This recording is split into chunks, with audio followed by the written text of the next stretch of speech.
Un video un poco raro para mí. La verdad es que no estoy acostumbrado a sentarme enfrente de la cámara y contar cosas, y además me cuesta un montón.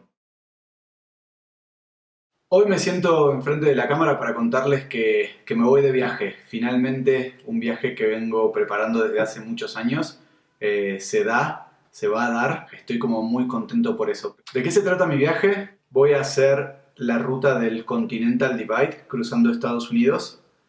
¿Qué es el Continental Divide? Para los que no saben, la división continental básicamente es una línea que se crea, una línea imaginaria que se crea en un continente en donde se supone que es el punto más alto. Imaginémonos que si llueve en el continente, el agua se va para el Atlántico o para el Pacífico. Escuché por primera vez de la división continental hace 4 años de un amigo, Leonardo Noyola, en un evento. Fue el primer evento que fui en motos en México, cuando me mudé a vivir a México, y me contó sobre un viaje que él estaba planeando, que era de hacer el Continental Divide. Yo hacía mucho, la verdad es que no hacía un viaje largo. De hecho hace mucho que no hago un viaje largo. O sea, sí hago viajes de fines de semana, 3 días, 4 días máximo, pero hace mucho que no me tomo un tiempo, pauso todas mis actividades, mi rutina diaria y me hago un viaje largo.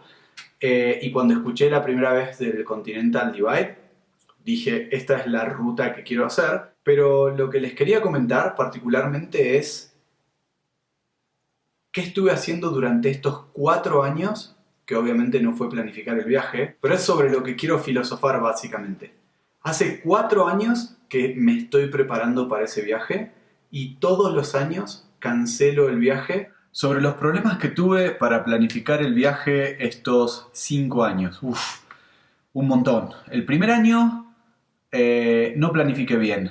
Pensé en viajar solo, no tenía clara la ruta, no le puse fecha, finalmente no lo hice.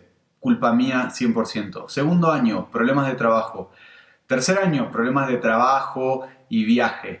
Cuarto año, me quedé sin compañeros para viajar y la verdad no es un viaje para hacer solo o no lo voy a disfrutar solo de la misma manera.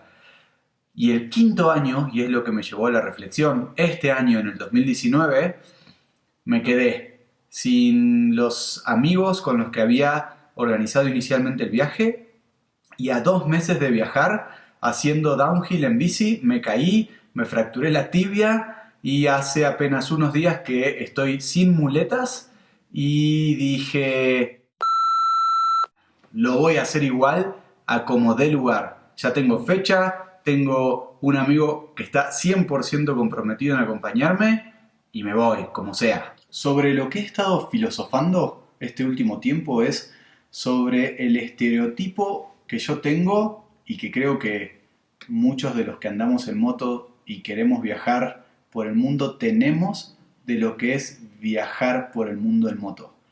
Creo que yo personalmente tengo un estereotipo muy fijado de que viajar por el mundo en moto es dejar absolutamente todo lo que haces, trabajo, si tienes familia, familia, etcétera, y tomarte X cantidad de años para viajar.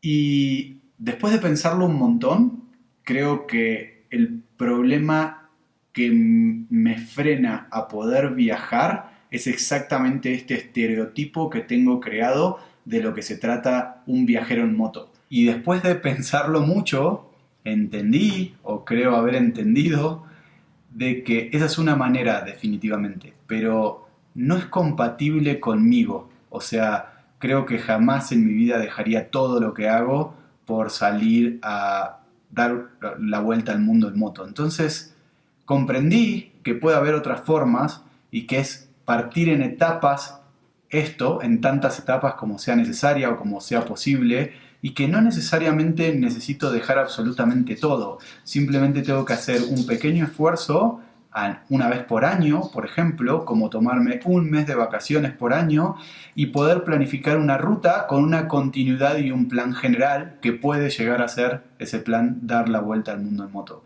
Y eso es exactamente lo que hice.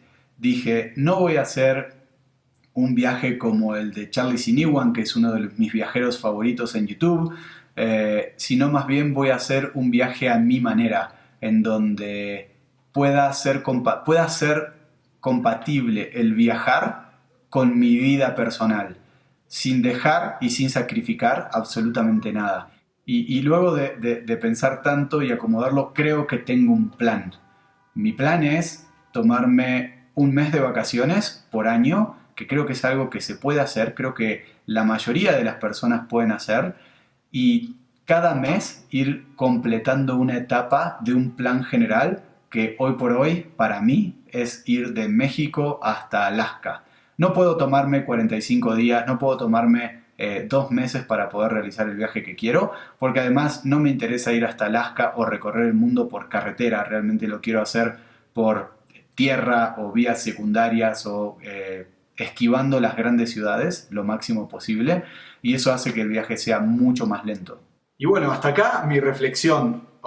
En principio, muchísimas gracias por mirar hasta el final este video, por suscribirse al canal, que es donde vamos a estar publicando videos, fotos y novedades sobre el viaje, la primera etapa del viaje. Y me encantaría escuchar sus comentarios, qué es lo que piensan sobre si se disfruta igual viajar en etapas, si lo mejor es dejar absolutamente todo, si es compatible no cortar con tu rutina diaria, tu trabajo, etcétera, para poder viajar. Gracias de nuevo por ver hasta el final este video. Ojalá les haya gustado mi reflexión o estas cosas que se me pasaban por la cabeza. La verdad que por primera vez me dieron muchísimas ganas de compartirlo, y ojalá algunos de ustedes se puedan sumar a acompañarme en las próximas etapas, sobre todo aquellas personas que no pueden cortar todo para viajar, pero sí pueden tomarse un mes de vacaciones al año.